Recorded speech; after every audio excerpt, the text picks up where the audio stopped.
جب بنی اسرائیل میں نفرت، حسد اور مسکینوں پر ظلم بڑھنے لگا تو اللہ نے اپنے نبی عیسیٰ علیہ السلام کو ان کے لیے منتخب کیا۔ یوں حضرت عیسیٰ مسیح اسرائیل کے بڑے بڑے علماء اور معتبر لوگوں کے پاس جا کر کہنے لگے، کیوں ظلم کرتے ہو؟ غریبوں کا حق کیوں کھاتے ہو؟ اے لوگو، حقیقی اللہ وہ ہے جو سب انسانوں کو برابر کے حقوق دیتا ہے، جس کے نزدیک غریب اور امیر میں کوئی فرق نہیں، کالے رنگ والا اور گورے رنگ والا برابر ہیں۔ لوگ حضرت عیسیٰ علیہ السلام کا مذاق اڑانے لگے اور پھر اللہ کے نبی اللہ کی نشانیاں زمین پر ظاہر کرنے لگے۔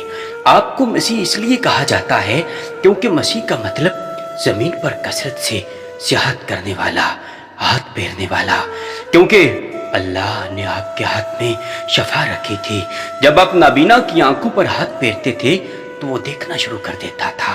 کوڑ کے مریض جن سے پوری دنیا نفرت کرتی تھی، آپ کے مبارک ہاتھ جب کوڑ کے مریض پر لگتے تھے تو اللہ کے کرم سے وہ صحت یاب ہو جاتا تھا۔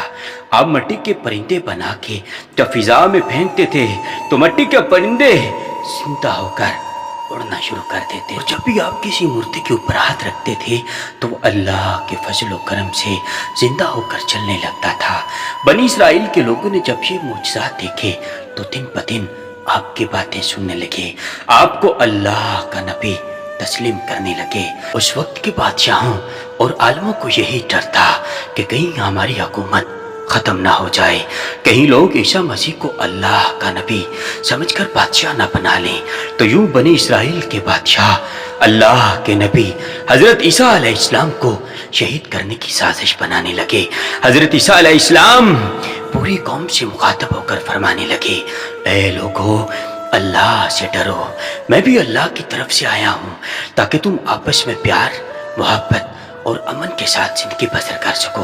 کچھ لوگ آپ پر ایمان لے آئے، کچھ لوگ آپ کے ساتھ رہنا شروع کرنے لگے اور کچھ لوگ آپ کو شہید کرنے کے لیے بادشاہوں کا ساتھ دینے لگے۔ تاریخ نے لکھا کہ حضرت عیسیٰ علیہ السلام کے ساتھ 12 حواری تھے، لیکن ان میں سے کچھ کا ایمان مکمل نہ تھا۔ اس بات کا فائدہ اٹھاتے ہوئے بنی اسرائیل کے عالموں اور بادشاہوں نے ان حواریوں کو خریدنا چاہا۔ ان میں ایک جس کا نام یہود تھا، اس نے وقت کے بادشاہ کے سامنے اپنے آپ کو بیچ دیا اور یہ کہا کہ میں تمہیں بتاؤں گا کہ عیسیٰ مسیح کہاں ہے، اور وہ یوں ان لوگوں کے لیے جاسوسی کا کام کرنے لگا۔ ان دنوں اللہ کے نبی حضرت عیسیٰ علیہ السلام مذہبی تہوار منانے کے لیے بیت المقدس آئے ہوئے تھے۔ کھانا کھانے کے بعد آپ شہر سے باہر آئے اور ایک جگہ پر رات گزارنے کے لیے ٹھہرے۔ اپنے ساتھیوں سے الگ ہو کر اللہ سے مخاطب ہوئے اور عرض کی، اے اللہ، میں جانتا ہوں یہاں کے بادشاہوں اور علماء مجھ سے نفرت کرتے ہیں اور مجھے قتل کرنا چاہتے ہیں۔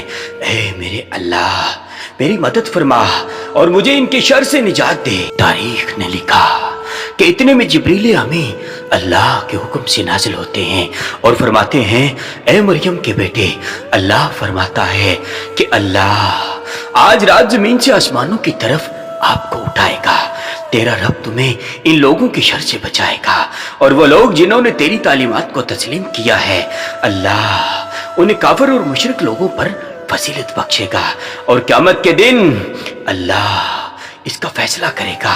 اے روح اللہ، تیری بلندی کا وقت آ گیا ہے۔ بس اللہ نے ایک عجیب معجزہ دکھایا، یہود کا حلیہ حضرت عیسیٰ جیسا ہو گیا اور عیسیٰ مسیح کو اللہ نے آسمانوں کی طرف بلند کر دیا۔ بس جیسے ہی بادشاہ کے لوگ حضرت عیسیٰ علیہ السلام کو گرفتار کرنے کے لیے وہاں آئے تو اس جاسوس یہودا کو گرفتار کر لیا، کیونکہ اللہ نے اس کی شبیہ عیسیٰ مسیح جیسی بنا دی تھی۔ اور یوں اللہ نے بنی اسرائیل کے لوگوں کے سخت دلوں پر مہر لگا دی اور وہ فخر سے کہنے لگے کہ ہم نے مریم کے بیٹے اور اللہ کے نبی عیسیٰ کو قتل کر دیا۔ وہ یہ سمجھتے ہیں کہ ہم نے عیسیٰ مسیح کو سولی پر چڑھا دیا تھا، لیکن حقیقت تو یہ تھی کہ وہ اس معاملے میں غلط فہمی کا شکار تھے۔ کچھ لوگ اس وقت یہودا کو دیکھ رہے تھے کہ اس کا چہرہ تو عیسیٰ مسیح جیسا ہے، لیکن عیسیٰ مسیح کی کوئی کوئی خوبی بھی اس میں نظر نہیں آتی، لیکن حقیقت تو یہ تھی کہ انہوں نے اللہ کے نبی کو قتل نہیں کیا تھا، بلکہ اللہ کے نبی عیسیٰ روح اللہ کو اللہ نے آسمانوں کی طرف بلا لیا، اور قیامت سے پہلے اللہ پھر سے ان کو ظاہر کرے گا اور دنیا کے نزدیک حق کو باطل کو واضح کرے گا۔ بے شک اللہ ہر چیز پر قدرت رکھتا ہے۔